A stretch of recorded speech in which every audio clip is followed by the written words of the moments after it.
une course de fond et nous pensons que nous restons dans ces combats. Je les remercie. Je voudrais simplement leur demander qu'ils me gardent dans leur cœur parce que l'élection, c'est une question de cœur. Je les garde, je suis reconnaissant. Je sais ils ont été consternés. Je sais que beaucoup ont été troublés et je pense que c'est ça la vie politique, c'est ça l'expérience.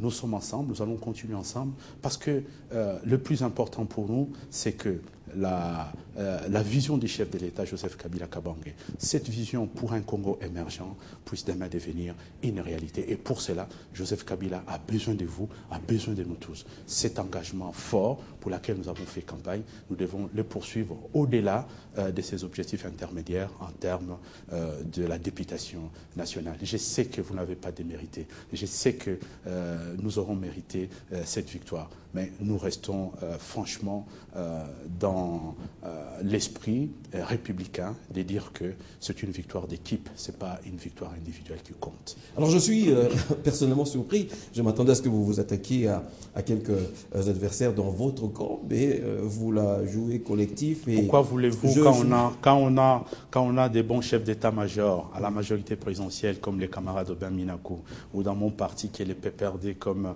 le professeur Évariste Bochab, pourquoi voulez-vous que je m'attaque aux camarades ou à tous ceux qui nous encadrent? Je ne le pense pas. Je crois qu'aujourd'hui, la victoire est là. C'est ce dont pour lesquels nous nous sommes battus. C'est le plus important. Et cette victoire, j'ai dit et je continue à le dire, nous devons être généreux dans la victoire. Et la victoire n'est belle que lorsqu'elle est partagée. Et cette victoire de la majorité présidentielle, comme celle du chef de l'État, c'est une victoire partagée. Le chef de l'État a dit qu'il remerciait ceux qui ont cru en son programme et même ceux qui ne l'ont pas cru. Et qu'aujourd'hui, il allait encore travailler davantage pour mieux faire comprendre les projets qu'il a pour la RDC.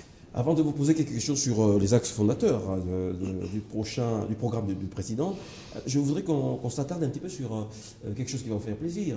Il y a 3-4 semaines à peu près, par le journal La Prospérité, d'ailleurs Télé 50 aussi l'a diffusé, un sondage où vous étiez classé troisième, juste après lui Koya Diallo et Athanase Matenda concernant les premiers ministrables, et vous étiez arrivé troisième. Alors il y a un sondage aussi qui est paru depuis hier où vous êtes, selon ce sondage-là, aux côtés de lui Koya Diallo et toujours Athanase Matenda comme étant des personnalités qui feraient des très très bons premiers ministre. Regardez un petit peu, c'est le tableau qui s'affiche là-bas.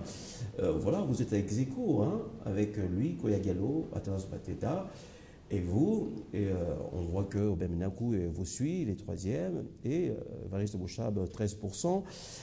Réaction, professeur, est-ce que ça, c'est, je pense, la meilleure nouvelle que vous puissiez avoir depuis votre défaite? Non, je souligne aussi que ce sondage est récent, donc c'est réalisé après votre défaite. Qu'est-ce que ça vous inspire? Ben écoutez, j'ai d'abord, en vertu de l'idéal de valeurs démocratiques, j'ai beaucoup de respect pour les opinions. Si ces opinions sont exprimées, notamment par mes compatriotes, cela va de soi. Mais il ne faut pas donner au sondage pas plus que comme un indicateur. Je ne pense pas que ça soit, à moins que vous me le confirmez, que c'est une prophétie. C'est un sondage? Voilà.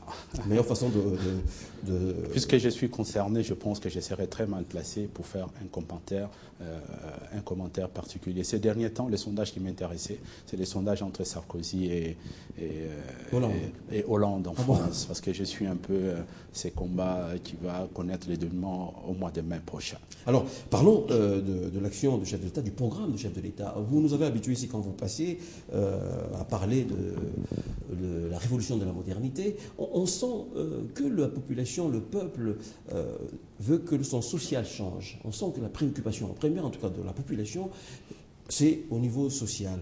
Qu'est-ce que vous pensez que le prochain gouvernement devrait faire absolument pour à la fois donner confiance à la population sur votre révolution de la modernité et calmer, bien sûr, les attentes, ou plutôt les préoccupations de ces gens-là? Tout à fait. Je pense que la révolution de la modernité, si les idées aujourd'hui ont été présentées au cours de cette campagne, les idées ne sont pas nécessairement nouvelles. Je crois qu'il y a un approfondissement de la réflexion, il y a un approfondissement de la vision du chef de l'État par l'expérience acquise sur le terrain, sur notamment les réalisations des 5 chantiers, parce que c'est un prolongement de la vision des 5 chantiers de la République. Je pense que le peuple aujourd'hui l'a exprimé plusieurs fois. Le peuple nous attend essentiellement sur les fronts du social. Ceci est naturel, ceci est fondamental pour un peuple qui a traversé des périodes extrêmement difficiles. Souvenez-vous des années 90, où la croissance était négative, où les principaux indicateurs macroéconomiques étaient au rouge. Souvenez-vous l'avènement de Joseph Kabila à la tête de ces pays, l'amélioration, d'abord le retour de la croissance, ensuite la stabilisation du cadre macroéconomique qui permet aujourd'hui de préserver le pouvoir d'achat. Mais je crois qu'à travers les 5 chantiers, il y a les superstructures, il y a les fondamentaux de la relance économique pour obtenir les gains en termes du social qui sont déjà aujourd'hui palpables. Les routes, ça participe justement à cela. Les infrastructures, que ce soit dans les domaines sanitaires, dans les domaines éducatifs, tout cela participe. Nous pensons aujourd'hui aussi la création d'emplois n'a jamais été aussi forte. Mais je pense que ce n'est pas encore suffisant.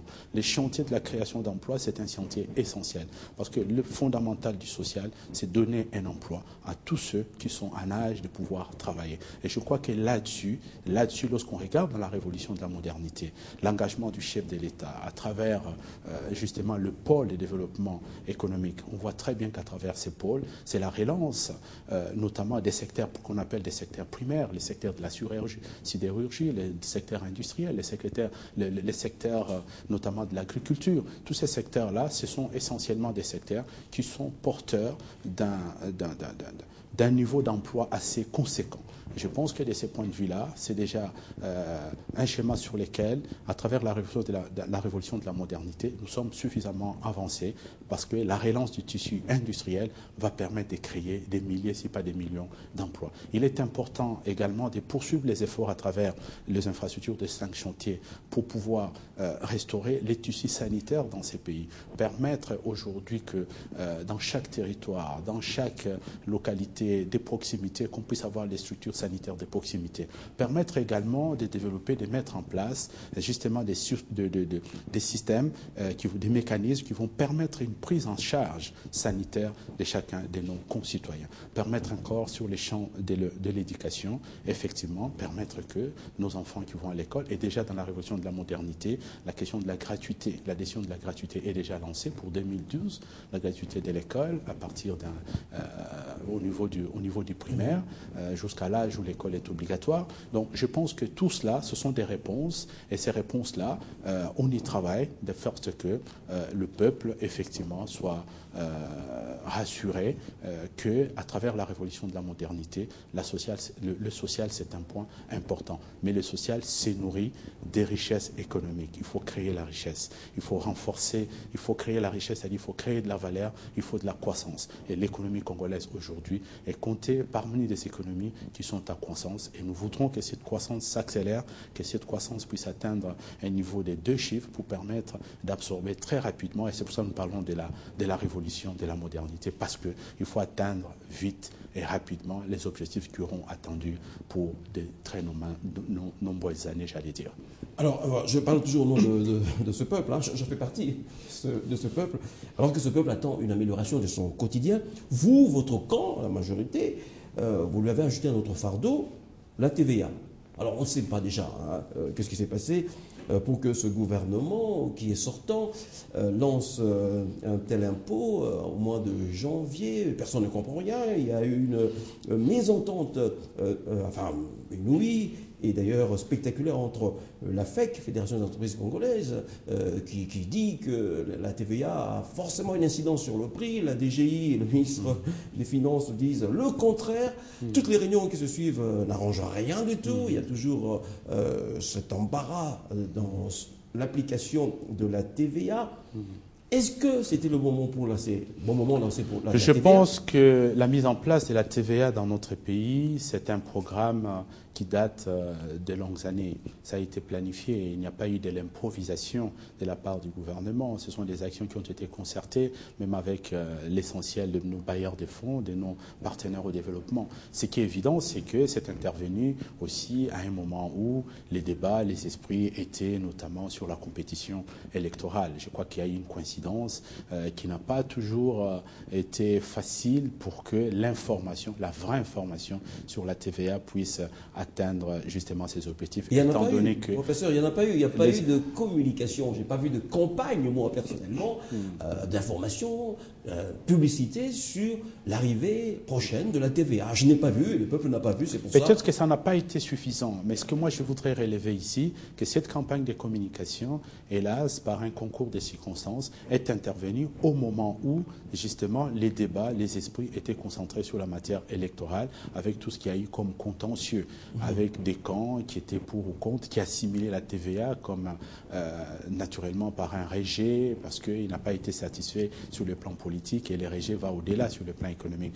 Je pense que ça m'étonnerait que des pays de la région aient réussi, notamment les pays de l'Afrique de l'Est, même de l'Afrique australe, aient réussi à mettre en place le système de la TVA, qui était un système qui apporte de l'efficacité, puisque d'abord c'est un prélèvement obligatoire, c'est la va de soi, l'impôt, l'État pour vivre, pour avoir des moyens. On veut atteindre les objectifs sociaux dans ces pays, mais avec quels moyens l'État? Vous voulez que l'État revienne à fabriquer de la monnaie, à faire tourner la planche à billets? Je ne le pense pas. Je pense que l'État aujourd'hui a besoin de moyens sains, et le moyen sain, tous les pays du monde se sont développés par le prélèvement des impôts. Et ici, la faveur de la TVA corrige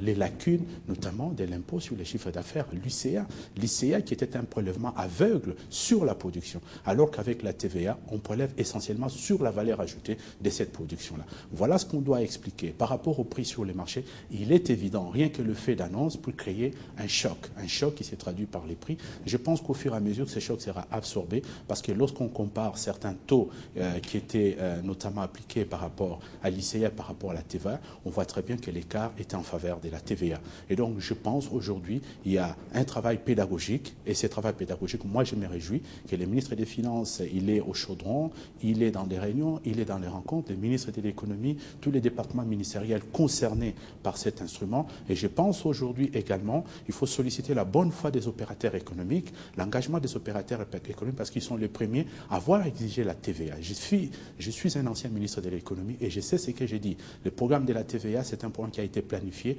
notamment il y a plusieurs années, même quand j'étais au gouvernement, dans les cadres des différentes revues du Fonds monétaire international. Et donc le partenaire privé de la FEC était bien au courant de tout cela. Mais que dire lorsqu'on voit qu'il y a certains opérateurs économiques qui vont à l'encontre, qui cumulent la TVA et l'ICA? Est-ce que c'est du civisme fiscal? Voilà pourquoi je pense qu'il faut encourager... communication de votre part. Ce n'est pas seulement une question de communication, c'est aussi une question de bonne foi, de civisme fiscal. Vous savez, la réforme, dans aucun pays du monde, la réforme a toujours été une pilule difficile à faire passer. Et lorsqu'il faut la prendre, la pilule, il faut la prendre parce que le mal est profond, la pilule va permettre de soigner ces mal, mais bien entendu que pendant cette laps de temps, il y a ceux qui vont considérer, et il faut compter aussi avec l'exploitation politique, c'est normal, nous sommes dans un microcosme politique qui aime souvent ces genres de situations pour tirer un peu le marron du feu. Mais je pense que d'une manière globale, le gouvernement de la République, avec tous les sérieux possibles, est en train de mettre en place le programme tel qu'il avait été planifié depuis plusieurs années, notamment à l'avènement de la TVA. Je continue à le dire, il n'est pas acceptable, il n'est pas compréhensible que des pays qui n'ont même pas de structures économiques comme la RDC, aujourd'hui, la TVA marche très bien et permet à l'État de mobiliser sans attenter à la production et et que chez nous, avec les structures économiques, la stabilité macroéconomique que nous avons, nous ne puissions pas être en mesure. Dans ces pays-là, les choses se font différemment, les choses se font bien. La France, on voit, la France veut mettre en place la TVA sociale. Vous suivez bien l'actualité, on voit très bien qu'on a commencé à communiquer dès maintenant.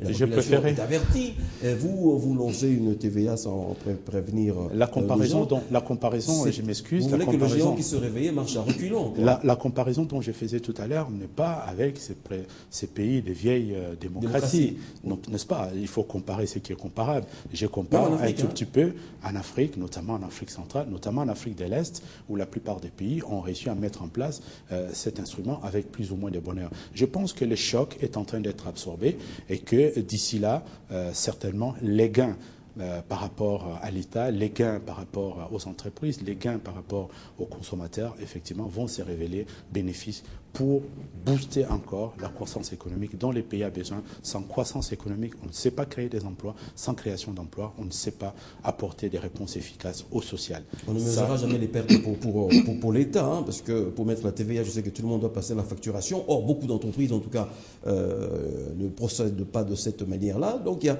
quand même beaucoup d'argent qui vont passer à côté. Est-ce qu'il ne fallait pas? Est-ce que vous ne pensez pas qu'il faille suspendre l'application de la TVA et permettre sa meilleure compréhension par le peuple? Est-ce que vous n'êtes pas vous choqué que ce soit ce gouvernement sortant? On était après les élections, on avait déjà voté. Il n'y avait qu'à attendre le nouveau gouvernement. Or, les gouvernements démissionnaires sortants se précipitent pour mettre